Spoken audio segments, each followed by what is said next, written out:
हाँ जी दोस्तों, तो कैसे आप सभी केएमटी क्लासेस में स्वागत है। मैं आपका दोस्त प्रियांशु तिवारी आपके लिए एक नई वीडियो लेकर हाजिर हूँ। जो फ्रेंड नए हो कृपया चैनल को सब्सक्राइब कर दे, वीडियो को लाइक कर दे और बेल आइकन को प्रेस कर दें।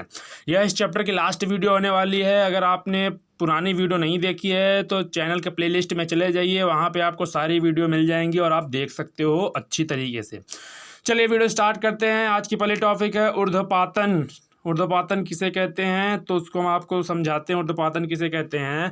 कुछ ठोस पदार्थ ऐसे होते हैं जो तेजी से गर्म करने पर या तो गर्म करने पर बिना द्रव अवस्था यानी कि जो लिक्विड फॉर्म में चेंज हुए ही सीधे वाष्प अवस्था में परिवर्तित हो जाते हैं। ऐसी क्रिया ऊर्ध्वपातन कहलाती है। जब आपने पढ़ा था, जब आपने इसकी पिछली वाली वीडियो अगर आपने देखी होगी तो आपको बताया गया था कि कोई सॉलिड जो होता है उसको आप जब टेम्परेचर देते हो तो पहले वह लिक्विड फॉर्म में चेंज होता है, फिर जब आप उसको टेम्परेचर देते हो तब वो गैस फॉर्म में चेंज हो जाता है। लेकिन ये ऐसा प्रोसेस है, ये ऐसे पदार्थ होते हैं जिन्हें गर्म करने पर आप डायरेक्ट किसमें जिन्हें वो सीधा वाष्प अवस्था यानी गैसीय अवस्था में सीधा डायरेक्ट चेंज हो जाते हैं।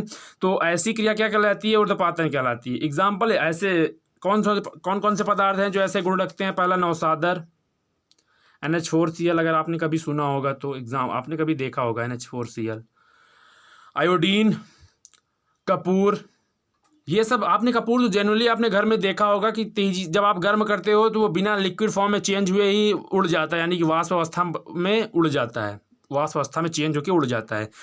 और चलिए एग्जाम्पल ये हो गए आपके, ये कुछ इंपॉर्टेंट एग्जाम्पल थे जैसे नौसादर, आयोडीन और कपूर, ये बेसिक एग्जाम्पल होते हैं। ऐसे बहुत सारे एग्जाम्पल होते हैं। इसके लाभ क्या होते हैं?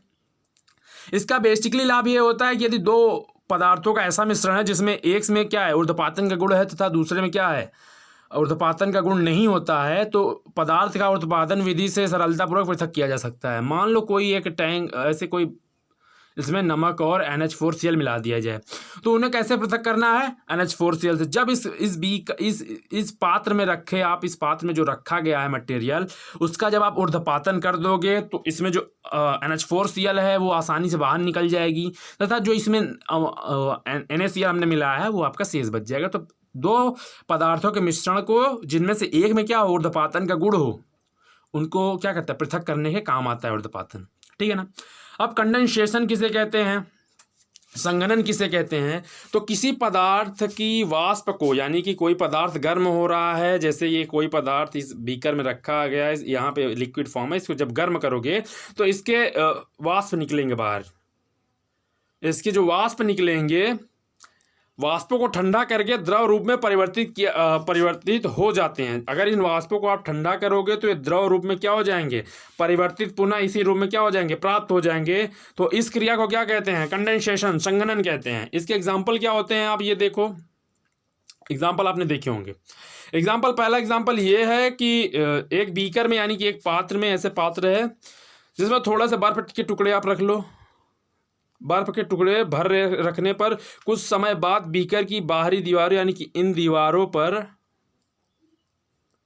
बाहरी दीवारों पर जल की छोटी छोटी बूंदें दिखाई पड़ती हैं। यानी कि आपने गर्मियों के मौसम में जब आपने फ्रिज का पानी पिया होगा तो आपने ग्लास में अगर पानी रखते हो तो आप बाहर देखते हो तो जल के छोटे छोटे कण क्या हो जाते हैं? एकत्रित हो जाते हैं। ऐसा क्यों होता है कि जो वायु में नमी उपस्थित होती है वो आके क्या, वायु में जो जल के कण विद्यमान रहते हैं वो आके आपकी इस ग्लास की परत पर ठंडे हो जाते हैं, जिससे कि यहाँ पे क्या होता है?